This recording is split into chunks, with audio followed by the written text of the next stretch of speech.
warahmatullahi wabarakatuh. Perkenalkan, nama saya Adila Nuriana dengan NPM 719710379. Saya merupakan mahasiswi dari program studi Pendidikan Ilmu Pengetahuan Alam, Fakultas Keguruan dan Ilmu Pendidikan Universitas Wiraraja.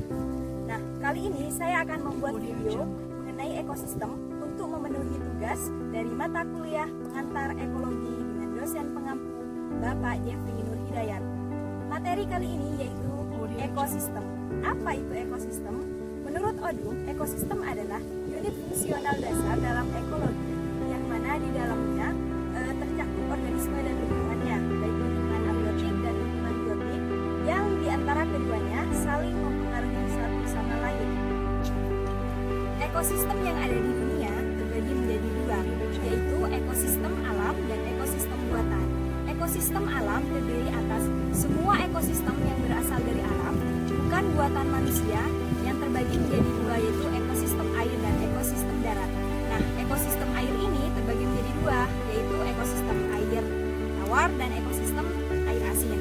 Kemudian yang ekosistem darat seperti ekosistem hutan, padang rumput, padang pasir, tundra, dan taiga.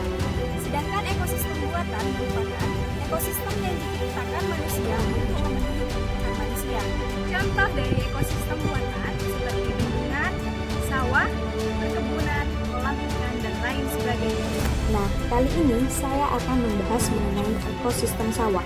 Ekosistem sawah merupakan salah satu bentuk ekosistem buatan yang ada di wilayah daratan. Sawah adalah lahan secara fisik berpermukaan rata, dibatasi oleh pematang, serta dapat ditanami padi, jagung, kacang hijau, kedelai, palawija, atau tanaman budidaya lainnya. Kebanyakan sawah digunakan untuk bercocok tanam padi. Sawah mempunyai kondisi tanah yang sedikit berair sebab tanaman padi memiliki kondisi demikian. Ekosistem sawah identik dengan ekosistem pertanian yang tidak lain merupakan sistem ekosistem sederhana juga monokultur. Secara teoritik, ekosistem persawahan adalah jenis ekosistem yang tidak stabil karena kestabilan dari ekosistem sawah dipengaruhi oleh banyak faktor, antara lain interaksi antara komponen ekosistem di dalam sawah itu sendiri. Selanjutnya adalah karakteristik dari ekosistem sawah. Adapun karakteristik dari ekosistem sawah adalah yang pertama, terdapat di darat dan biasanya terletak di dataran tinggi. Yang kedua, terdapat biota hidup yang beradaptasi dengan kondisi pegunungan. Yang ketiga, berada di tanah dan biasanya didiami oleh ulat. Yang keempat, terjadi proses rantai makanan. Yang kelima, proses memanen tergantung pada musim.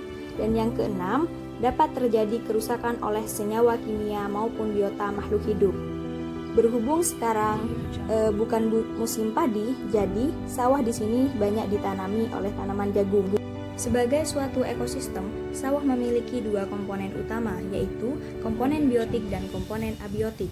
Komponen biotik pada ekosistem sawah terdiri atas tiga komponen. Yang pertama adalah tumbuhan primer. Tumbuhan primer merupakan tumbuhan yang sengaja ditanam dan dirawat oleh petani agar dapat dipanen di kemudian hari. Tumbuhan primer di sini seperti padi, kacang hijau, jagung, kacang kedelai, dan lain sebagainya. Yang kedua adalah tumbuhan sekunder. Tumbuhan sekunder merupakan tumbuhan liar yang ikut tumbuh di sekitar tumbuhan primer. Pada dasarnya, tumbuhan liar ini adalah gulma atau hama tanaman yang harus dihilangkan karena dapat mengganggu pertumbuhan tumbuhan primer. Jika tumbuhan ini dibiarkan, maka dapat merebut unsur hara di tanah yang sebenarnya dipersiapkan untuk tumbuhan primer. Contoh tumbuhan primer yaitu rumput dan tumbuhan semak.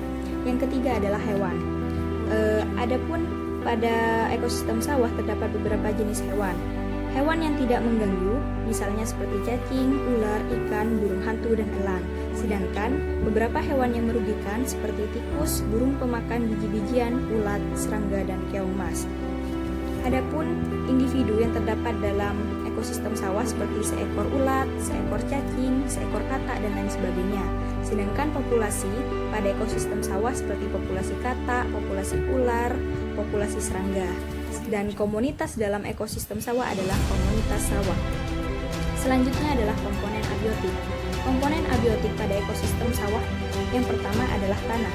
Tanah merupakan komponen abiotik yang paling penting karena sebagai media tumbuhnya tanaman. Sebelum tanah dimanfaatkan untuk bercocok tanam, harus diolah terlebih dahulu, misalnya dengan cara dibajak menggunakan mesin traktor atau dengan tenaga hewan. Membajak tanah mempunyai tujuan agar jumlah oksigen yang terkandung di dalam tanah menjadi lebih banyak.